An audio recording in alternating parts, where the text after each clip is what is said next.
안녕하세요. 오늘 저희가 함께 살펴볼 자료는 블록 파이버 저평가된 성장주 분석이라는 글인데요. 당신께서 공유해 주신 이 자료를 바탕으로 한번 깊이 파보려고 합니다. 네, 현재 시장에서 좀 어려움을 겪고 있지만 또 혁신을 주도하고 있는 두 기업이죠. 블록하고 파이버. 네, 맞습니다. 이 두 기업의 핵심 내용을 좀 파헤쳐 보겠습니다.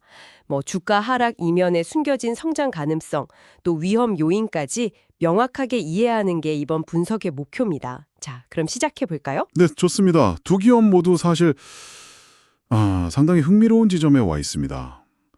단기적인 어려움 속에서도 각자 영역에서 뭐랄까 구조적인 변화를 이끌고 있다는 점이 주목할 만하죠. 네. 오늘 분석을 통해 이 기업들의 실적, 사업 모델, 그리고 중장기 전망에 대한 핵심 정보를 좀 얻어가실 수 있을 겁니다. 좋습니다. 그럼 먼저 블록부터 좀 볼까요?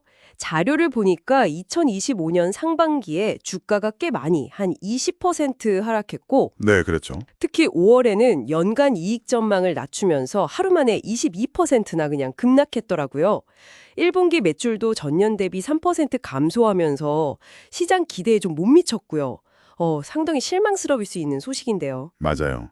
근데 여기서 이 자료가 흥미롭게 보는 지점은 바로 그 이면입니다. 총이익은 오히려 9% 증가했고 조정 영업이익하고 EBITDA는 각각 28%, 15%나 늘었어요. 수익성은 개선된 거죠? 매출은 줄었는데 이익은 늘었다고요? 그게 어떻게? 네. 그러니까 이게 효율성 개선 노력이 성과를 내고 있다는 신호로 볼 수 있다는 겁니다. 아하. 그리고 2025년 말까지 한 30억에서 35억 달러 정도 현금 흐름 창출이 예상되고요. 또 시가총액의 약 16%가 현금성 자산이라는 점은 재무적으로 꽤 안정적이라는 걸 보여주죠. 재무 안정성은 탄탄하다. 그리고 핵심 사업인 스퀘어랑 캐시앱 외에도 애프터페이, 타이달, 또 비트키까지 신사업 확장도 되게 활발하네요. 그죠. 스퀘어 결제 금액 성장세가 다시 빨라진다거나 캐시앱이 중장기적으로 10%대 중반 이익 성장을 할 거다. 이런 기대감도 있고 S&P 500 지수 편입 가능성, 이런 긍정적인 요인들도 언급되고 있네요. 물론이죠. 하지만 자료에서도 분명히 짚고 넘어가요.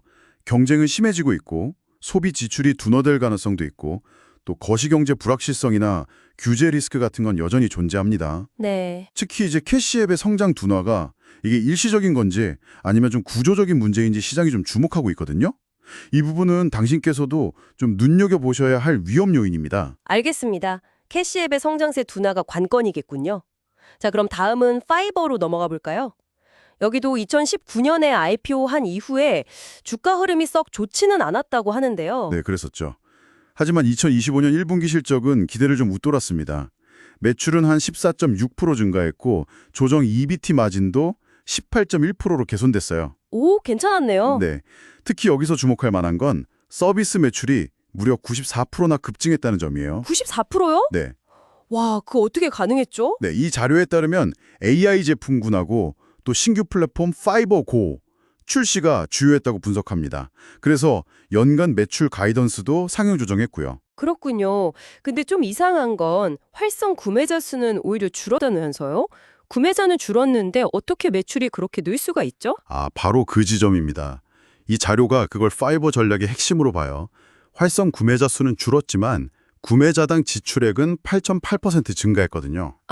객단가가 높아졌다. 그렇죠. AI 기반 서비스나 파이버 프로 같은 고부가가치 서비스로 전환하면서 단가를 높이는 전략의 효과를 보고 있다는 거죠. 양보다는 질로 승부한다. 이런 거군요. 네, 맞습니다. 수익성 개선, 그러니까 조정 EBITDA 가이던스도 상향했고 현금 흐름도 견조하다는 건 긍정적인 신호로 볼 수 있겠죠. AI 기술 도입하고 서비스 다각화하고 이걸로 프리랜서 시장에서 좀 차별화를 꾀하고 또 기업 고객 확대나 글로벌 시장 진출로 성장을 모색하는 그런 모습이네요. 네. 하지만 파이버 역시 위험 요인이 없는 건 아닙니다. 시장 경쟁은 계속 심화될 거고 경기 변동성도 무시 못하죠. 특히 활성 구매자 수가 계속 줄어든다면 글쎄요. 단가 상승만으로 계속 성장할 수 있을까? 이 부분은 좀 지켜봐야 합니다.